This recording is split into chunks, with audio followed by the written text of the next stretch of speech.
Salut tout le monde, j'espère que vous allez bien, que vos projets se passent de la meilleure des façons possibles, que ce soit en bourse ou en immobilier, même durant cette année 2020 si particulière. Comme je disais récemment, il faut vraiment rester accroché psychologiquement pour garder le cap et continuer à progresser, peu importe les circonstances. Donc j'espère vraiment que tout se passe bien de votre côté.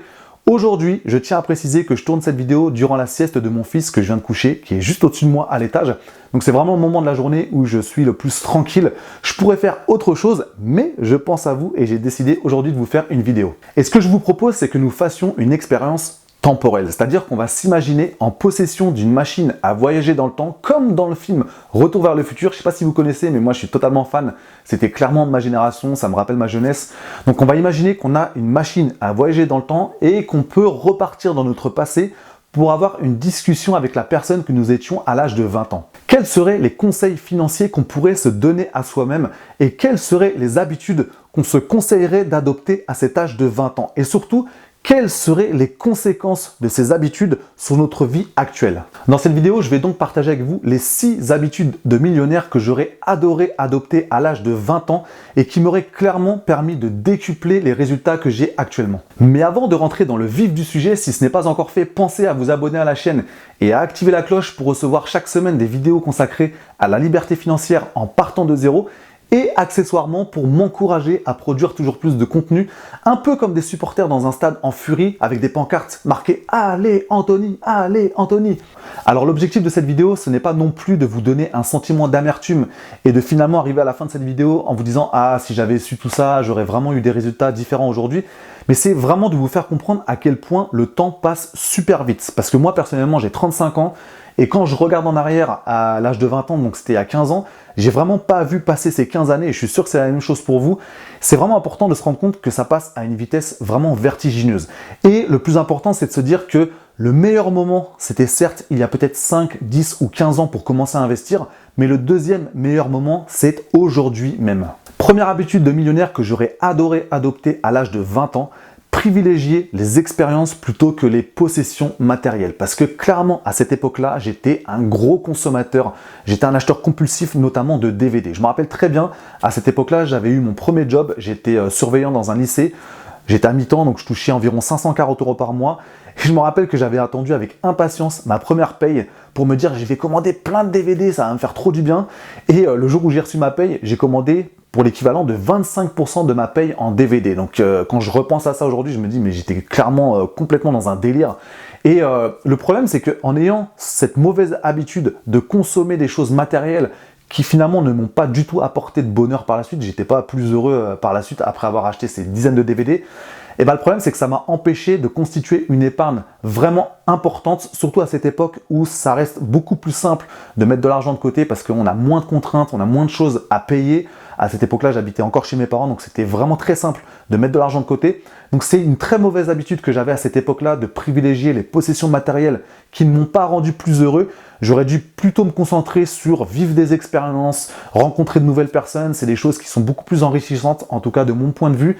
Et encore une fois, ça m'aurait permis de constituer une plus grosse épargne que j'aurais ensuite, par la suite, j'aurais pu investir. Justement, habitude numéro 2, investir le plus tôt possible en bourse pour profiter de la magie des intérêts composés. Parce que concrètement, j'ai ouvert mon PEA en 2015, donc à l'âge de 31 ans.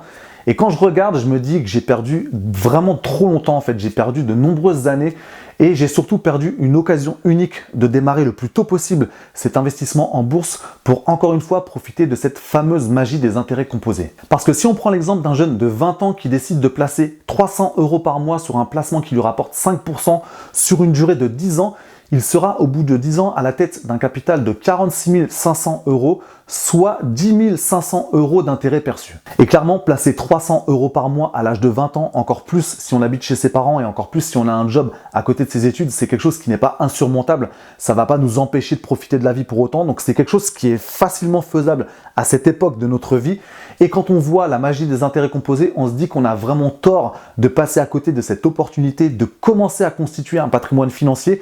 Et encore là, on est parti sur une simulation à 300 € par mois parce que si on part sur une simulation l'action à 500 € par mois sur toujours un rendement à 5% sur une durée de 10 ans, on arrive à la tête d'un capital de 77 500 €, soit 17 500 € d'intérêt perçu. Et je suis vraiment admiratif des jeunes de 20 ans que je vois des fois sur des vidéos YouTube qui sont déjà dans cette logique de se former sur la bourse ou sur l'immobilier pour commencer à investir le plus tôt possible.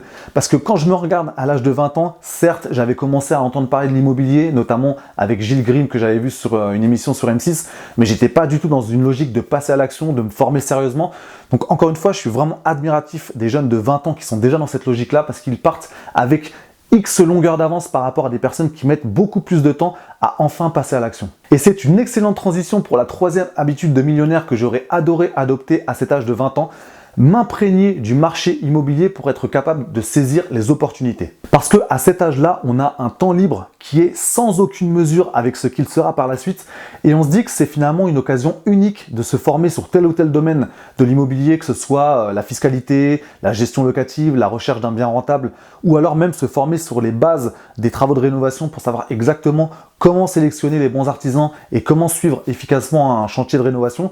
Donc c'est vraiment une occasion unique d'acquérir des compétences solides pour ensuite être capable de repérer et surtout saisir les opportunités. Parce que quand je regarde par le passé, je me dis qu'en 2008, j'avais 24 ans, donc à l'époque de cette fameuse crise immobilière, et j'ai clairement laissé passer une occasion unique de développer un patrimoine immobilier. Parce qu'à cette époque-là, j'étais pas du tout dans cette logique de vraiment passer à l'action. Je commençais un peu plus sérieusement à m'intéresser à l'immobilier, mais j'étais pas encore aussi efficace que je peux l'être aujourd'hui, même si je suis moins efficace aujourd'hui que je le serai dans 5 ou 10 ans, parce qu'on progresse tout le temps.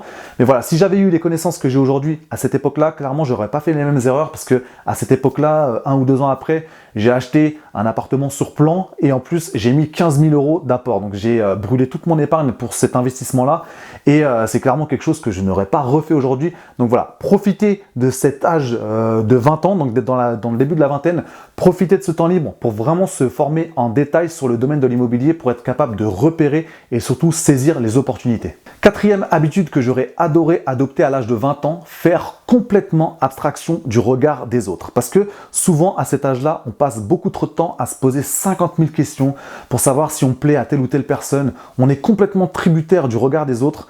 Alors qu'avec le recul, on se rend compte que c'était une grosse perte de temps et aussi d'énergie parce que ça prend la tête, ce genre de questionnement, et ça n'aboutit à rien. Donc on se rend vraiment compte qu'on a laissé passer des grosses occasions d'être juste nous-mêmes et d'avoir telle ou telle passion, même si c'est pas une passion qui est partagée par les autres. Parce que si on reprend l'exemple de l'immobilier ou de la bourse, bah clairement, si on a 20 ans et qu'on est attiré par ces domaines-là, on ne fait pas partie de la majorité, mais c'est pas pour autant qu'on doit faire un trait sur ces passions-là. C'est vraiment avoir cette force de caractère de se dire, ok, je m'en fiche de ce que les autres peuvent penser de moi. Je sais que ça, c'est des choses qui m'intéressent, qui me plaisent. Donc, je vais partir dans ce domaine-là, je vais me former. Je vais peut-être des fois sacrifier des soirées pour lire des livres parce que c'est quelque chose qui me plaît. Vraiment avoir cette force de caractère, c'est quelque chose que j'aurais aimé avoir à 20 ans. Donc, faire complètement abstraction de ce regard des autres pour vraiment partir dans un domaine qui me plaît, peu importe ce qu'on pense de moi. Habitude numéro 5, sortir régulièrement de ma zone de confort. Parce que c'est quelque chose que je n'ai commencé à faire qu'à l'âge de 25 ans et auparavant, j'étais tout le temps dans une sorte de léthargie. J'étais vraiment bien dans ma zone de confort. J'avais du mal à passer à l'action, même si j'avais des choses qui m'intéressaient. Voilà, je me posais toujours 50 000 questions. Et comme le dit Anthony Robbins, avec une phrase que j'ai vraiment retenue depuis que je l'ai entendue, il dit que si tu restes dans ta tête, tu es mort. C'est-à-dire qu'à force d'avoir ce dialogue intérieur, d'avoir ces questions permanentes qui te paralysent, bah finalement tu ne passes jamais à l'action. Et c'est clairement ce qui me définissait à cette époque de ma vie. Alors que finalement on se rend compte qu'à l'âge de 20 ans, même si c'est important de ne pas partir dans des choses qui peuvent avoir des grosses conséquences financières, on peut quand même se permettre de faire quelques erreurs parce qu'on a beaucoup de temps par la suite pour les rattraper. Alors que si on a 40, 45, 50 ou 60 ans, bah c'est sûr que les erreurs qu'on peut commettre au niveau financier à cet âge-là, elles peuvent avoir des conséquences beaucoup plus importantes. Donc encore une fois, profitez de cet âge de 20 ans pour tester telle ou telle chose, pour tester tel ou tel business. C'est vraiment le meilleur moment parce qu'on a moins de contraintes, on n'a pas de famille encore, on n'a pas d'enfants. Donc c'est vraiment le moment dans notre vie où il faut arrêter de se poser des questions, sortir de cette zone de confort plus régulièrement parce que c'est vraiment quelque chose qui va nous servir grandement par la suite. Et enfin, habitude numéro 6 que j'aurais adoré adopter à l'âge de 20 ans, se créer un réseau de connaissances élargi. Et là, je vais tout de suite vous prendre l'exemple d'un reportage que j'ai vu récemment sur TF1. un reportage dédié à l'école la plus chère du monde qui coûte 150 000 € par an, c'est en Suisse. Et en regardant le reportage, je me suis dit, mais en fait, les enfants de personnes riches partent avec 100 longueurs d'avance parce qu'ils ont tout de suite des réflexes et des habitudes que nous avons du mal à avoir. Parce qu'à cet âge-là, donc il y avait des élèves à partir de 11 ans je crois que c'était jusqu'à la fin du lycée, donc jusqu'à 17-18 ans, ils étaient déjà en train de se former et de se constituer un réseau parce que dans leur classe, il y avait des élèves de toutes nationalités, d'horizons différents et mine de rien, à force de côtoyer ces différentes personnes, ils étaient en train de se constituer un réseau parce que on ne sait pas par la suite, il y en a peut-être un qui va devenir un grand avocat, il y en a un qui va devenir un grand fiscaliste, il y en a un qui va devenir un grand PDG de telle ou telle société et c'est quelque chose qu'on a du mal à faire à l'âge de 20 ans parce que moi quand j'avais 20 ans c'était loin d'être ma priorité, j'étais vraiment enfermé dans mon cercle de connaissances de personnes qui ont à peu près les mêmes passions que moi et j'avais du mal à avoir l'esprit ouvert pour rencontrer d'autres personnes alors que c'est l'âge où c'est le plus facile parce que voilà, des fois on est invité à une soirée et on rencontre d'autres personnes, on rencontre des amis de nos amis et ça peut vite partir sur un cercle assez élargi de connaissances qui peuvent nous servir par la suite. Donc ça ne veut pas dire de faire des connaissances par intérêt, mais voilà, à force d'avoir cette habitude de rencontrer différentes personnes, et tôt ou tard on se rend compte, tiens, telle personne est devenue notaire, telle personne est devenue agent immobilier, telle personne est devenue comptable, et c'est des choses qui peuvent nous servir par la suite. Donc encore une fois, ça ne veut pas dire qu'il faut faire des connaissances par intérêt à cet âge-là, mais c'est simplement avoir ce réflexe d'avoir des connaissances qui sortent de notre cercle de connaissances immédiat. Nous voici maintenant arrivés à la fin de cette vidéo. Dites-moi dans les commentaires quelles sont les habitudes que vous auriez aimé adopter à cet âge de 20 ans et quels résultats vous auriez réussi à obtenir aujourd'hui en adoptant ces habitudes. Encore une fois, l'objectif de cette vidéo, c'était pas d'arriver à la fin avec un gros sentiment d'amertume en se disant « Ah, si j'avais su, j'aurais vraiment eu des gros résultats aujourd'hui.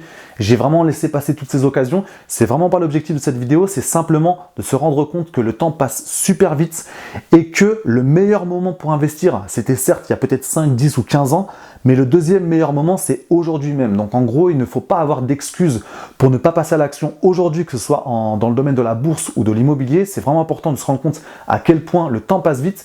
Et on peut aussi faire le travail dans sa tête de s'imaginer que notre moi futur venait nous parler aujourd'hui en nous disant « je te conseille de faire ceci ou cela ». C'est vraiment quelque chose qui peut nous permettre de nous donner un bon coup de pied aux fesses pour vraiment passer à l'action, que ce soit dans le domaine de la bourse, de l'immobilier ou même de la création de business. Si cette vidéo vous a plu, pensez à mettre un pouce bleu, à vous abonner à la chaîne et à activer la cloche pour recevoir chaque semaine des vidéos consacrées à l'atteinte de la liberté financière en partant de zéro. Je vous remercie pour votre attention et je vous dis à très vite pour la prochaine vidéo.